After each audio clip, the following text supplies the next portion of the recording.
uma rodada aí, quem quiser fazer uma pergunta pra gente aí. Vai lá. Fala teu nome, o que você faz, de onde você veio e manda a pergunta. Bom dia, gente. Me chamo Rosana Porto, vim de Vitória, Espírito Santo. Queria agradecer a oportunidade. Eu tive uma transição de carreira em 2000 e... já até me perdi, mas 2018. E eu era do direito, fui para a gastronomia. Foi uma virada de chave muito forte na minha vida, porque eu saí de uma profissão muito, diria assim, formal e fui fazer o que realmente eu tinha dom. E desde então minha vida se transformou. Eu tenho uma empresa em Vitória, uma confeitaria, que eu até trouxe uns doces para o Joel. Eu sei que ele não vai comer, mas ele pode dar para alguém comer. E Deve ser um porre, né, cara? Vou trazer um doce pro Joel, mas eu sei que o Joel não vai comer. Eu vou ter que fazer uma live um dia. Ele tem filho, gente. E comer um doce, cara. Perder pra batata frita. Já pode começar fazendo com o meu, por favor. Porque, pô, não dá mais pra viver essa vida de... E aí, né, a minha segunda virada de chave muito forte foi depois da mentoria, Joel. Inclusive, eu queria te agradecer muito, porque eu tinha um sonho de estudar na França, né? Cursar gastronomia na França. Eu tinha todos os recursos, eu comecei a estudar o francês, né? Me planejei para isso, mas me faltava coragem. Eu sabia que eu podia, que eu conseguiria, mas eu não conseguia, assim, algo me travava. E uma das coisas que me fez fazer sua mentoria foi porque eu sabia que com a mentoria eu iria destravar e eu conseguiria viajar, e não deu outra, assim. Foi logo nos primeiros dias, eu já comprei minha passagem para Paris, consegui fazer o curso de patisserie, foram poucos dias, mas foi inesquecível na Le Cordon Bleu de lá da França, e foi o que destravou assim, a minha mente, o meu negócio. Sou muito grata por isso, muito obrigada.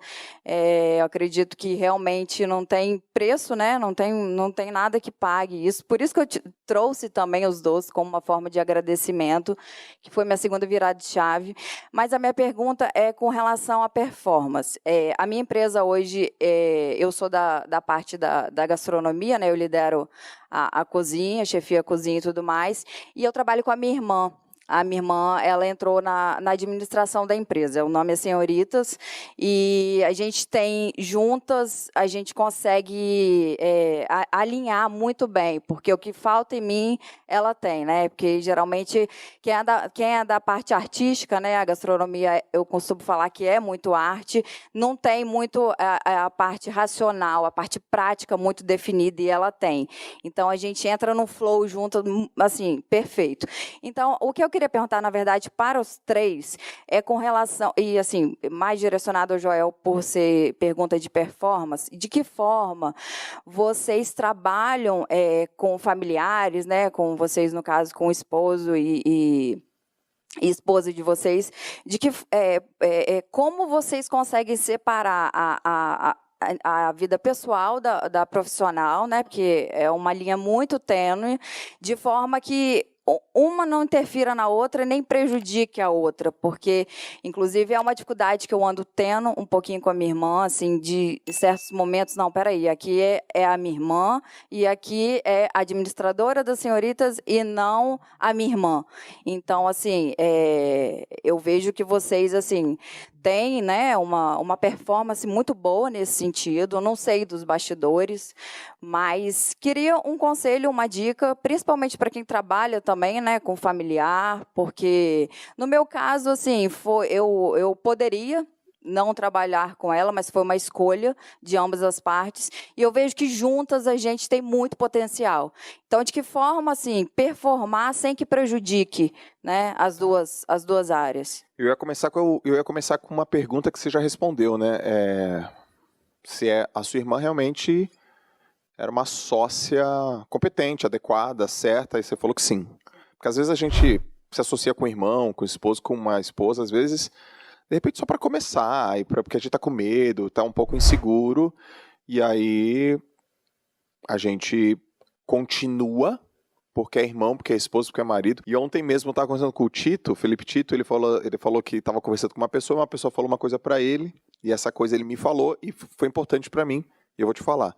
Porque ele falou que gratidão tem prazo de validade. Porque às vezes a gente é grato e só por ser grato a gente fica carregando o negócio pro resto da vida. Então isso deve estar acontecendo com muitas pessoas que estão vendo e ouvindo, mas parece que não é o teu caso, certo? Não.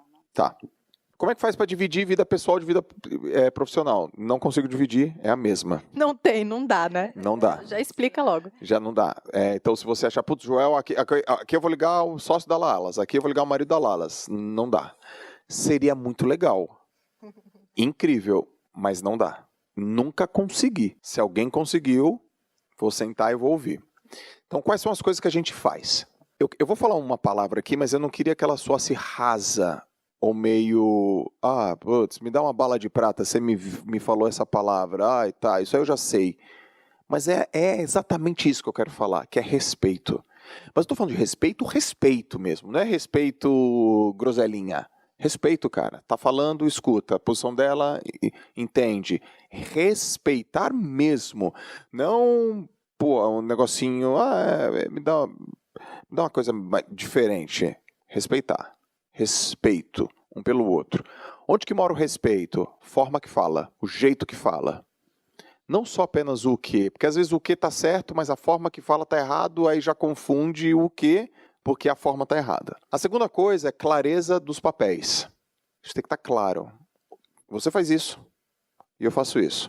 E a terceira é responsabilidade. Eu não sei, o que a sua irmã faz? Ela é administradora. E o que um administrador faz?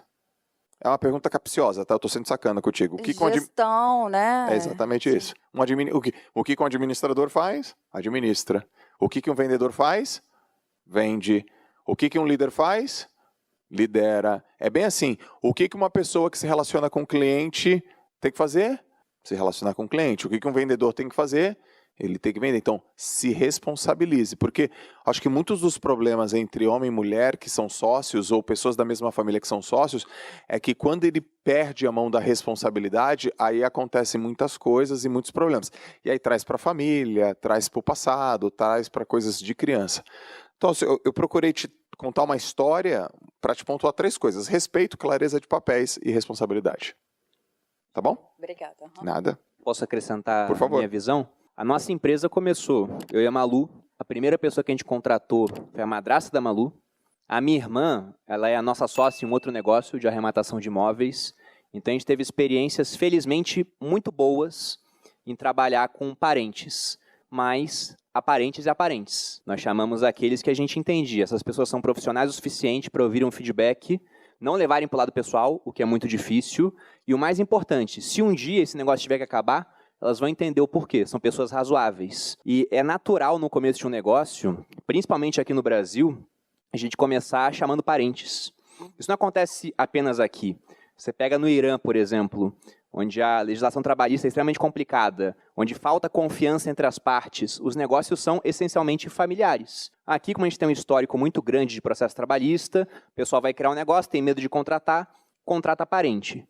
E como eu disse, aparentes e aparentes, mas a pergunta que tem que ser feita é, em um mundo onde você tem uma grande oferta de profissionais, aquele teu parente é de fato o melhor profissional para você trazer para o seu negócio? Muito provavelmente não. Mas eu confio naquela pessoa, então você traz. Como não afetar a relação? Como o Joel disse, é muito difícil. A gente já dormiu brigado por conta de negócios. Vocês não sabem, a gente está separado há 6 meses. A gente mantém as aparências apenas. Sempre a mesma piada. Essa piada ela é clássica, eu tenho que usar sempre, tá, gente? Mas a gente já brigou por causa de negócio. E mesmo com dispositivos que existem nossos, combinados, para que as brigas sejam minimizadas. Como é que a gente resolveu boa parte das brigas e esse tipo de coisa funciona para os negócios que a gente tem com a minha irmã e funciona qualquer tipo de relação que a gente tenha com pessoas próximas? Tem sempre um dono daquela função. Eu gosto de usar um exemplo de um condomínio. E isso mostra até como é que a propriedade privada é uma maneira de resolver conflitos, né? Porque aquilo que é meu não pode ser seu. Ponto final. A Malu tem a empresa dela, eu tenho a minha empresa. Uma vez eu fui dar palpites na empresa da Malu. E ela é livre para escolher seguir o que eu falo ou para decidir errado. E daquela vez, ela decidiu errado. Só que eu fiquei enchendo o saco dela. Eu falei, olha, não era para ter feito isso. Qual foi a vez? Só para eu saber. Tem várias, né? Você quer que eu cite uma específica? Não, porque você falou que eu decidi errado. Você decidiu errado. Aí depois aconteceu o que eu falei que ia acontecer. Aí eu fui lá e me gabei. Eu falei, tá vendo? Eu avisei. Aí, nesse dia, ela ficou irada. A gente foi dormir meio brigado, assim. Ah, lembrei já. Só que depois a gente fez as pazes, lógico. Mas não era pra ela ter ficado irada, porque não era pra eu ter feito aquilo também. Porque o negócio era dela. E o nosso combinado é, você é a dona do negócio? Você decide, eu posso palpitar, mas a decisão é sua. E se aquilo é dela, não pode ser meu. Então, na sua empresa, por exemplo, se a sua irmã ela é sócia responsável por uma certa área, você pode dar feedback naquela área. Mas se ela decidir, a decisão é dela. Se ela errar, aí vocês conversam, chegam depois a um novo combinado, alguma coisa. Eventualmente, a sociedade pode vir a acabar, né? Porque o Flávio Augusto diz isso, né? Todo negócio, ou ele vai ser comprado, ou ele vai falir, ou vai passar para um herdeiro. Acho que é isso que ele fala, né? Isso. Então, negócios eles vão existir durante um tempo e depois eles acabam. Talvez acabe antes. Mas o ponto é, para minimizar conflito, é o dono daquela função. Encare como propriedade privada. Você pega num condomínio, a chance de dar problema na sua casa com o vizinho reclamando é muito menor do que numa área comum. Porque a área comum é de todo mundo. E se é de todo mundo, não é de ninguém. Todo mundo quer decidir. Agora, se tem dono realmente, ó, ela é a pessoa da gestão, então é ela. E ela se reporta para você de vez em quando, em reuniões de liderança, de board, mas quem decide lá é ela. Na nossa empresa é assim.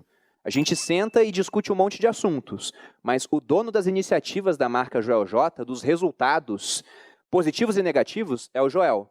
O dono da marca Bruno Perini sou eu. A do Thiago é o Thiago. O Thiago ele dá feedback para mim, eu dou feedback para o Thiago, a gente dá feedback para o Joel, vice-versa, mas cada um que decide no final. E cada um é dono da decisão. Só que aí eu vejo, poxa, o Joel ele faturou 120% a mais de um ano para outro. Aí eu aprendo com o que ele faz de positivo e ele também vê, pô, o Bruno cometeu aquele erro, não posso cometer igual. Ele aprende que eu faço de negativo, mas tem dono para tudo. Muito legal, Brunão. Porra, massa. Eu concordo com os dois e muito do que... Qualquer coisa que eu fosse falar ia ser muito repetido, até porque, né, eu me relaciono com os dois. Então, a gente meio que tem coisas parecidas. Mas eu acho que uma das coisas que eu faço muito bem na minha empresa, né, com os meus...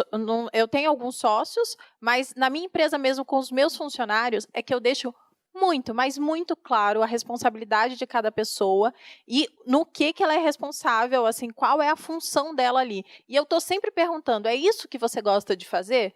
É isso que você quer fazer para a sua vida? Então, vira e mexe, a cada 3 meses eu faço algum tipo de reunião e eu faço questão de perguntar, mas é essa função que você está gostando de desempenhar? Porque uma das coisas mais legais de fazer, né, num trabalho, é aquilo que você gosta, é aquilo que você ama, e provavelmente você vai fazer muito melhor porque você gosta. Então, obviamente que ela é sua irmã, né, o Bruno falou, às vezes não é a pessoa mais competente, mas ela tem que ter algum tipo de competência e tem que gostar daquilo. Até a divisão de tarefas entre eu e o Bruno, nas coisas que a gente partilha, a gente divide de acordo com o que a gente faz melhor e de acordo com aquilo que a gente gosta de fazer. Então, eu acho que isso faz total diferença, porque eu gosto de me relacionar com pessoas, eu gosto de falar, enfim, várias coisas que eu gosto de mandar também, então eu gosto de dividir funções, e essas coisas, sempre que a gente divide algum tipo de função, de tarefa, elas caem para mim, porque é o que eu faço melhor.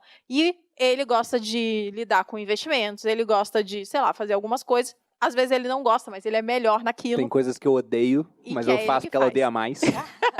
Tem isso Qual? também. Diz uma aí. Pagar conta. Imposto, falar com contador, esse tipo de coisa. Nossa, a Malu nem discute isso. Essa é a Lala todinha. Ainda. Todinha? Eu sei. Então, e eu nem discuto, porque eu não sei, óbvio, eu poderia aprender, mas eu ia despender um tempo para aprender aquilo, e ele já sabe fazer, e ele faz melhor de todo jeito, e eu odeio. Então, a gente usa essas coisas para dividir as tarefas. Então, acho que deixar muito claro o que cada um é responsável faz toda a diferença, e de preferência que seja coisas que essa pessoa tem mais habilidade e mais prazer em fazer.